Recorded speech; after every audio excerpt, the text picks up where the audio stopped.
அனைவருக்கும் எனது அன்பான வணக்கம். திருவள்ளுவர் இயற்றிய திருக்குறளில் அறத்துப்பால் அதிகாரம் 8 அன்புடைமை 73வது குறள். அன்போடு இயைந்த வழக்கு என்ப ஆருயிர்க்கு என்போடு இயைந்த தொடர்பு.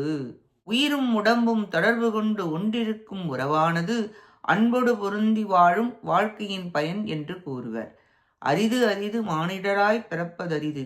மனித பிறப்பில் அன்போடு கூடி வந்து பிறந்தவர்கள் முன்பிறவியில் செய்த புண்ணியமாகும். உடம்பு இல்லாத போது உயிர் அன்பு செய்ய முடியாது. உடம்பு உயிர் தொடர்பு பிணைப்பு அன்போடு அன்பு செய்ய இந்த உயிர் இணைகிறது. அன்பு செய்வதற்காகவே இணைந்தது. அன்போடு இருப்பதுதான் பிறவியின் பயன் என்கிறார். வினை தீர்க்க பஞ்சபூதங்களால் ஆன இந்த உடம்பு வந்தாலும் கடவுளை உணரவும் அன்பு நெறியில் நின்று அன்புடன் வாழவே இந்த பிறவி பிறந்ததின் பயனாகும்.